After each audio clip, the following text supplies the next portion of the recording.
नमस्कार मित्रों, न्यूज अड्डा सुमन में आप सभी का स्वागत है। दिल्ली सरकार से और सरकारी अधिकारियों से जुड़ी हुई खबर है, जिस खबर को लेकर सालों से चर्चाएं होती रही लेकिन किसी ने देने की कोशिश नहीं की। तो मैं उस खबर को लेकर फिर आ चुका हूं। हमारे वो मित्र जो बहुत ही निराश थे क्योंकि हमने पिछले सप्ताह जो खबर दी थी कि उनके फाइलें अटक गई हैं, उनसे गुजारिश ये है कि देखिए, अगर हमें आप सब्सक्राइब करेंगे, लाइक करेंगे और कमेंट करेंगे और शेयर करेंगे तो फिर हम आपको खबर भी सही खबर आपको देंगे। जी हाँ, तो दिल्ली सरकार के उन तमाम सारे अधिकारियों को न्यूज अड्डा की तरफ से ये भरोसा, ये वादा, ये यकीन दिलाना है कि आप हम पे भरोसा कीजिए और हम वाकई में कुछ न कुछ ऐसी चीजें लेकर आएंगे जो शायद समूह के बीच में नहीं है या नहीं होती है। अक्सर ऐसा आप जानते भी हैं और हम करते भी हैं। तो मित्रों, तमाम सारे उन दास कैडर के ऑफिसर्स के लिए खुशखबरी है जो सालों से अपने प्रमोशन की लड़ाई को लेकर लड़ते रहे, झगड़ते रहे, बातें करते रहे, कहां कहां नहीं भटके, सर पटकते रहे, दर दर भटकते रहे, कोर्ट, न्यायालय, एमएचए, तमाम सारी चीजें होती रही। लेकिन इस नई व्यवस्था में जब नई सूर्य की किरण के आसपास तक पहुंचे तो वो किरण उनको दिखाई देने लगी और आज उन तमाम सारे 1000-3000 के आसपास ये ऑफिसर्स हैं दिल्ली में, जिसे रीढ़ की हड्डी कहते हैं। रीढ़ की हड्डी इसलिए कहते हैं कि ये तमाम सारे विभागों में जमे हुए हैं। तमाम सारे विभागों की पूरी कार्यप्रणाली में इन्हीं के ऊपर जो है विश्वास किया जाता है। लेकिन विश्वास इसलिए किया जाता है कि ये लगातार सेक्शन ऑफिसर से बहाल होते हैं और उसके बाद सेक्शन ऑफिसर पे ही रिटायरमेंट इनको मिल जाता है। कहने के लिए एडहॉक करते हुए इनको झुनझुना जो है वो पकड़ाया जाता रहता है और ये झुनझुना बजाते रहते थे। तो अब ये झुनझुना बजाने का कार्यकाल जो है इनका समाप्त हो रहा है। तो पिछले दिनों आपको याद होगा कि हमने कहा था कि फाइलें जो है वो कहीं कहीं किसी न किसी मसले पे आके अटक गई है, तो वो फाइल लगभग यानी अब क्लियर हो चुकी है। सिर्फ और सिर्फ मित्रों को भरोसा दिला सकते हैं कि देखिए, हमारी सिर्फ एक कोशिश यही थी कि इस वक्त की व्यवस्था आपके फेवर में है। इस वक्त की व्यवस्था जो है वो जरूर ये चाहती है कि आपको और आपके परिवार को खुशखबरी मिले, क्योंकि इस वक्त सीएस नरेश कुमार वैसे व्यक्ति हैं जिन्होंने आपकी परेशानी को समझा सबसे पहले और फिर उसके बाद उसके हिसाब से उन्होंने रणनीति बनाई। कोर्ट तक बात पहुंची, कोर्ट में भी गए आप लोग। उसके बाद कोर्ट के में क्या कहा, एमएचए गए। एमएचए में पहले सुनने को कोई तैयार नहीं होता था, लेकिन सीएस जैसे तैयार हुए उसके बाद एलजी साहब खुद ही तैयार हो गए और बड़ी खुशखबरी दिवाली के आसपास आपको दी गई थी। तो उसके बाद जो प्रोसेस था वो बहुत ही धीमा होना शुरू हो गया था। तो बड़ी बेचैनी सी थी दास कैडर के ऑफिसर में, क्योंकि लगातार हर महीने कुछ न कुछ ऑफिसर्स जो है वो रिटायर हो रहे थे और उन्हें लग रहा था कि हमारे लिए कोई बहुत कुछ बात बनती नजर नहीं आ रही है। और सबसे ज्यादा जो डरावना जो सेंटेंस था, वो शब्द था, वो मित्र यही था कि उन्हें लगता है कि नरेश कुमार जी जो अभी चीफ सेक्रेटरी हैं, जिन्होंने इनका मशाल अपने हाथ में उठाया था कि इनको इनका हक मिलना चाहिए, वो रिटायर हो रहे हैं मई में ही। तो इसलिए ज्यादा से ज्यादा लोग डरे हुए थे, ज्यादा से ज्यादा ऑफिसर डरे हुए थे। उन्हें लग रहा था कि इतनी लड़ाई के बाद तो हम जहां तक पहुंचे हैं वहां आकर हम अटक गए हैं।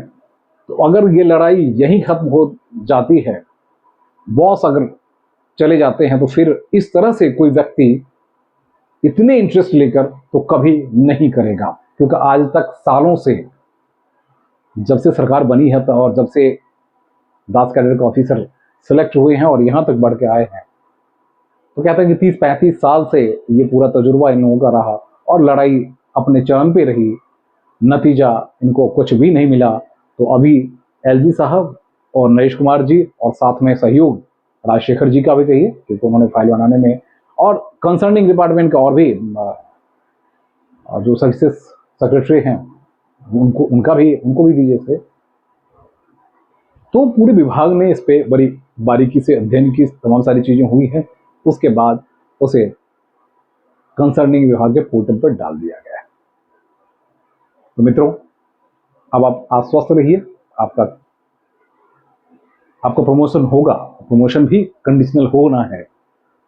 हाँ, 225 या 219 या और ये जो सीटें तय की गई है उसके लिए भी रणनीति बना दी गई है। उसमें भी बहुत ज्यादा परेशान होने की जरूरत नहीं है। उसमें उसके हिसाब से आपको प्रमोशन मिलना शुरू होगा।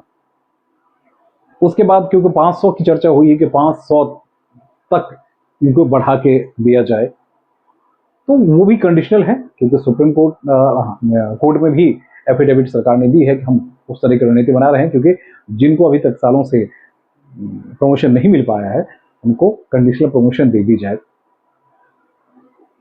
देखिए, गाहे बगाए जो भी आप सोचते रहिए, जैसे भी सोचते रहिए, अधिकारी काम करते हैं। इन अधिकारियों से जब आप मिलिएगा ना, क्योंकि ठगा महसूस करते हैं, इसलिए नतीजा ये है कि हर महीने कुछ न कुछ ऑफिसर्स वीआरएस लेकर चले जाते हैं। अब वीआरएस लेकर चले जाते हैं, ऐसे गरीबी में नहीं जाते हैं। उसमें से बहुत सारे ऐसे ऑफिसर हैं जो बहुत कुछ कर लिए हैं और उनको नौकरी लगता है कि उनकी नौकरी अब किसी काम की नहीं है, क्योंकि दिल्ली है, देश की राजधानी, यहाँ लूट भी मची हुई है। लेकिन कुछ ऐसे ऑफिसर हैं जो ईमानदार हैं, अपने काम के प्रति ईमानदार है। मैं जानता हूं कुछ ऐसे विभागों में कुछ अपने मित्र हैं जो अपने काम के प्रति ईमानदार हैं और उन्हें उनके जो सीनियर्स हैं उनको उस पद से हटने नहीं देते हैं, क्योंकि उनकी ईमानदारी, उनकी निष्ठा और उनके कार्यशैली जो है बहुत ही बेहतरीन है। लेकिन अपनी इन तमाम सारी गुणवत्ता के बावजूद उनको वो पारितोषिक नहीं मिली जो मिलनी चाहिए थी। तो इस बात को समझना किसे था? अधिकारियों को था। अधिकारियों ने अभी तक उनको चूना लगाया, राजनेताओं को अपने चूना लगाया, राजनेताओं ने चूना लगाया। लेकिन अब ये व्यवस्था बनी और अभी जब पोटे पे डल चुका है मित्रों, तो ये खुशखबरी है और आने वाले दिन में आपके लिए बहुत बेहतर खबर हम आपको देते रहेंगे। आप शेयर करते रहिए, कमेंट करते रहिए और सब्सक्राइब भी कीजिए, क्योंकि आपकी संख्या हजारों में है और इकलौता चैनल मैं ही हूं जो मैं आपको दिल्ली सरकार से जुड़ी हुई हर खबर देने की कोशिश करता हूं। अब इसके लिए बहुत सारी चीजें होती है जिसे आप जानते हैं, क्योंकि आपके लिए मीडिया के बड़े घरानों में वक्त नहीं है। इतनी मुस्तैदी के साथ कोई भी आपको नहीं बताएगा, अपने खर्चे पे आपकी खबर लेने के लिए कोई नहीं जाएगा। आप बहुत अच्छी तरह मेरी मंशा को जानते हैं। मेरी मंशा सिर्फ यही है कि आपको आपका हक मिले, उस हक के साथ आप आगे बढ़िए, समाज के लिए, देश के लिए, व्यवस्था के लिए काम कीजिए, ईमानदारी से काम कीजिएगा, क्योंकि भ्रष्टाचार का आरोप बहुत ज्यादा लगा है और अभी जो मौजूदा व्यवस्था है ना, वो भ्रष्टाचार को बहुत ज्यादा बढ़ावा देने के पक्ष में नहीं है। नतीजा आप देख ही रहे हैं, दर्जनों ऑफिसर सस्पेंड हो चुके हैं। तो ये जरूर अपने आप से वादा कीजिए, नरेश कुमार जैसे ईमानदार ऑफिसर, उनकी टीम जैसे ईमानदार ऑफिसर, आप भी ईमानदारी से काम कीजिए और लोग जो परेशान हैं उनकी परेशानी कम कीजिए।